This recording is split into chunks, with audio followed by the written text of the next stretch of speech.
সুপ্রিয় শিক্ষার্থীরা, আজকে আমি তোমাদের সাথে শেয়ার করব পিথাগোরাসের উপপাদ্যটি। তোমরা অলরেডি স্ক্রিন দেখতে পারতেছো, বলা হয়েছে একটি সমকোণী ত্রিভুজের, খেয়াল করো, একটি সমকোণী ত্রিভুজের অতিভুজের উপর অঙ্কিত বর্গক্ষেত্র অপর দুই বাহুর উপর অঙ্কিত বর্গক্ষেত্র দ্বয়ের সমষ্টির সমান।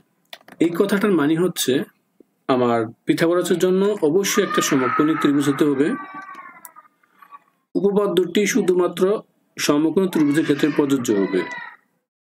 এর একটি কোণ 90 ডিগ্রি হতে হবে। এবার আমরা যে কাজটি করব, দেখো, মূল বেসিকটাই হচ্ছে সমকোণী ত্রিভুজের একটা সমকোণ হতে হবে। তো সম্পর্কটা কেমন হবে? এই সমকোণী ত্রিভুজের বিপরীত বাহু হলো অতিভুজ। আমি যেহেতু সমকোণী ত্রিভুজের অতিভুজ বলছে, তাই অতিভুজটা চিনতে হবে। অতিভুজটা হচ্ছে যে সমকোণী ত্রিভুজের বা সমকোণের বিপরীত বাহুটি হলো অতিভুজ, যা ত্রিভুজের কি এই দীর্ঘতম বাহু, বিষয়টা মাথায় রাখতে হবে। অন্য দুটি বাহু সমকোণ গঠনকারী বাহু বলা হয়। আমরা আর একটু জাস্ট বিষয়টা বুঝি, তারপরে সলভ করব। যে সমকোণী ত্রিভুজের মূল কথা হলো যে এখানে এই লম্ব বাহু থাকবে, ভূমি বাহু থাকবে, অতিভুজ থাকবে। এই সবগুলোর মিলে কি হবে? তাদের স্কয়ারের যোগফল। অর্থাৎ বিষয়টা খেয়াল করো, আমি যদি একটি এই ত্রিভুজ, সমকোণ ত্রিভুজ নেই, তাহলে দেখো এটা হচ্ছে 90 ডিগ্রি। এই তার বিপরীত হচ্ছে কি? অতিভুজ। অর্থাৎ তার নাম দিয়ে যদি এসি, তাহলে এই অংশটা হবে অতিভুজ, যেটা আমরা এখানে বলেছি সমকোণের বিপরীত বাহুটা। দেখো, এই সমকোণ, তার বিপরীত বাহুটা হচ্ছে অতিভুজ। আশা করি এটা বুঝতে পারছো। তো এটা হবে, এই অতিভুজটাকে যদি সি ধরি, অতিভুজটা হবে এই দুইটা বাহু সমষ্টি সমান। তো এইটাকে আমরা আর একটু স্পষ্ট করে ক্লিয়ারলি করি। আমরা এখানে আমাদের মতো করে স্পষ্ট লিখব, যেন তোমরা স্পষ্ট খেয়াল করো। দেখো, এখানে একটা সমকোণ ত্রিভুজ আঁকলাম।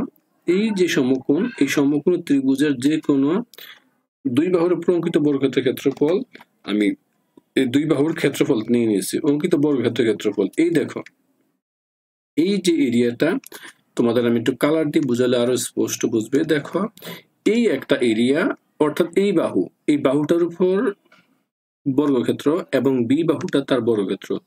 এই দুইটা বর্গক্ষেত্র যা হবে, ঠিক এই সি এর বর্গক্ষেত্রটা তাই হবে। উদাহরণস্বরূপ আমি তাকে যদি দিই 3, এটাকে আমি যদি ধরি 4।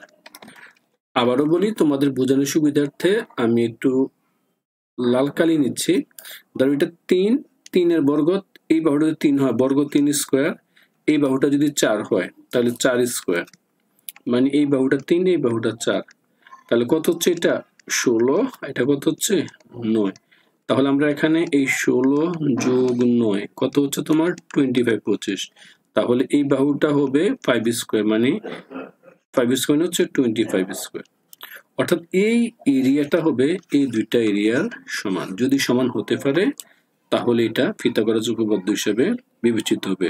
তাহলে আমরা এখন বলতেই পারি যে একটি সমকোণী ত্রিভুজের অতিভুজের উপর অঙ্কিত বর্গক্ষেত্রের ক্ষেত্রফল অপর দুই বাহুর উপর অঙ্কিত বর্গক্ষেত্রদ্বয়ের, লক্ষ্য করো, অঙ্কিত বর্গক্ষেত্রদ্বয়ের সমষ্টির সমান। অর্থাৎ এই অংশটাকে আমরা এখান থেকে এইভাবেই ডিফাইন করতে পারি।